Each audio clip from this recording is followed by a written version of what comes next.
चलिए आपको सीधा लिए चल रहे हैं जयपुर, जहां पर झालाना स्थित RICB व्याख्यान में सीएम पहुंचे हुए हैं और इस वक्त सीएम संबोधित कर रहे हैं।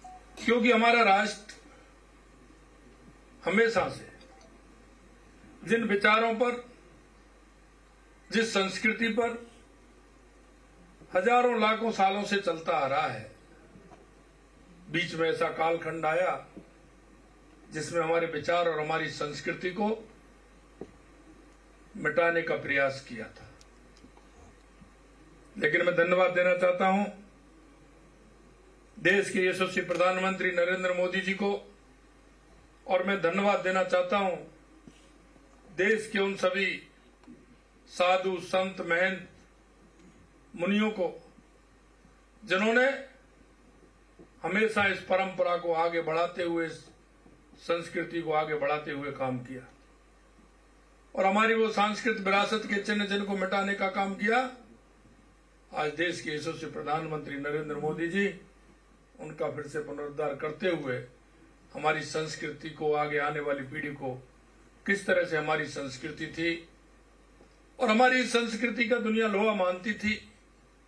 हम विश्वगुरु भी कहलाते थे, लेकिन बीच के कालखंड ने हमारे उन पूर्वजों ने किस तरह का संघर्ष किया और संघर्ष के बाद आज हमें जो देखने को मिल रहा है, निश्चित रूप से ये पीढ़ी भी बहुत धन्य हुई है। इस पीढ़ी को बदलता हुआ भारत, बदलता हुआ हमारी संस्कृति, हमारा जो विचार, उसको दुनिया में पहुंचाने का मौका आज हमें मिला है। मैं इस राम जन्मभूमि तीर्थ ट्रस्ट में कोषाध्यक्ष के रूप में आपने अपनी महत्वपूर्ण भूमिका निभाई है। भूमिका ही नहीं, 22 जनवरी को आपने देखा होगा जिस तरह से स्वामी जी का वक्तव्य देश नहीं पूरी दुनिया के अंदर हमारी संस्कृति के लिए, हमारे उस विचार के लिए जिससे हमारी पहचान है, आपने अपनी भूमिका उसमें निभाई है। प्रभु श्री राम की सेवा का ऐसा अवसर सौभाग्यशाली लोगों को मिल पाता है। ये आपकी वर्षों की कड़ी मेहनत और प्रभु श्री राम की पूजा का फल है, जो प्रभु श्री राम ने आशीर्वाद के रूप में आपको प्रदान किया है।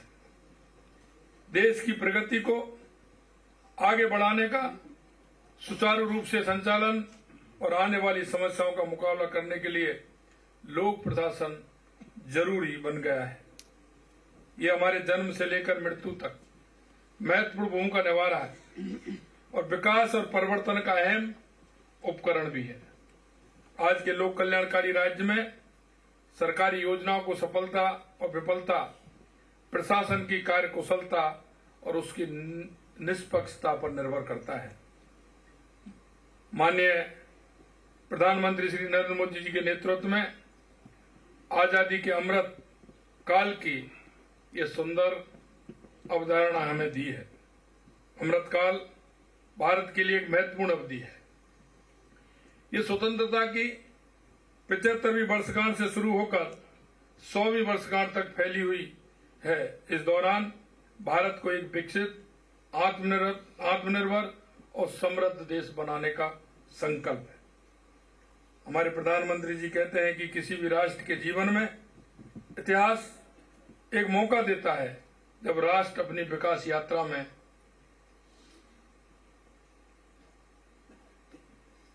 तेजी से प्रगति कर सकता है। भारत में अभी अमृतकाल चल रहा है और ये भारत के इतिहास का वो कालखंड है जब देश एक लंबी छलांग लगाने जा रहा है। प्रधानमंत्री जी का 2047 तक भारत को विकसित बनाने का लक्ष्य निर्धारित किया है। इस लक्ष्य को प्राप्त करने में लोक सेवकों की भूमिका बहुत महत्वपूर्ण है। लोक सेवक सरकार के स्तंभ हैं। वे नीतियां बनाते हैं, उन्हें लागू करते हैं और नागरिकों तक सेवाएं पहुंचाते हैं।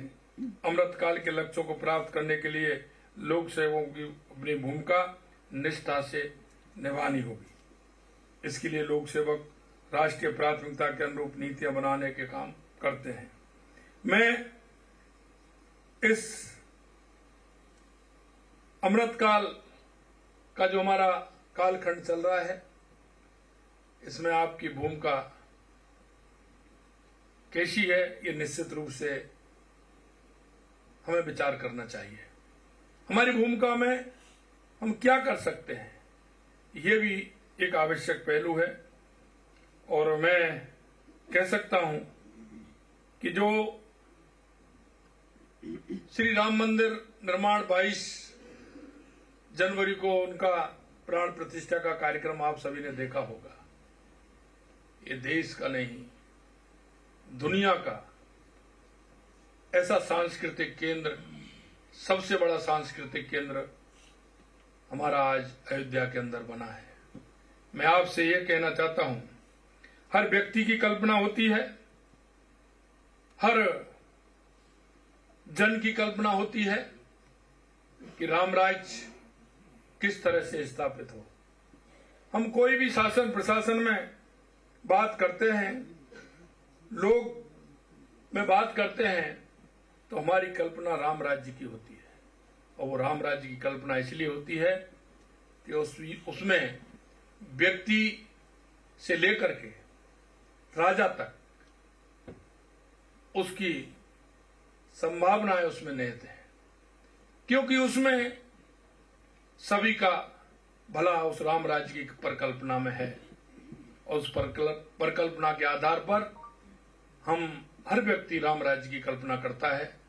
मैं अंत में इतना ही कहना चाहता हूं कि स्वामी जी ने जिस तरह से हमें एक राम मंदिर निर्माण में भूमिका महाराज जी की रही है, निश्चित रूप से यह देश कभी उसको नहीं भुला पाएगा। और मैं इतना कहना चाहता हूं कि आज आपने हमें समय दिया है। हमने ये विचार किया कि ये कार्यक्रम किस तरह से हो। आपने जो हमें समय निकाला, हमें समय दिया, उसके लिए मैं आपको बहुत बहुत धन्यवाद देता हूं। और कहना चाहता हूं कि ये बहुत कीमती समय आपने हमें दिया है। निश्चित रूप से हम इसके ऋणी भी रहेंगे। और आपके जो, क्योंकि हमेशा लोग कहते हैं कि धर्म बहुत आवश्यक है, क्योंकि पहले धर्म की परिकल्पना लोगों ने बदलने का काम किया था, लेकिन धर्म क्या है इसको नहीं जाना। वो धर्म की अवधारणा बदलने का काम किया। सच्चे मार्ग पर चलना, राष्ट्र के हित में काम करना, व्यक्ति को ठीक प्रकार से न्याय मिले, इसके लिए प्रयास करना, यह हमारा धर्म होता है। और उस धर्म की अवधारणा लोगों ने बदलने का काम किया। और मैं पुनः कहना चाहता हूं, इस धर्म के रास्ते पर जिस तरह से भगवान राम ने चल करके अपना जीवन यापन किया, वो हमें सिखाता है कि धर्म कैसा है। मैं अंत में महाराज जी को प्रणाम करते हुए, उनको पुनः धन्यवाद देते हुए मेरी वाणी को विराम देता हूं। नमस्कार, जय हिंद, जय भारत, जय श्री राम।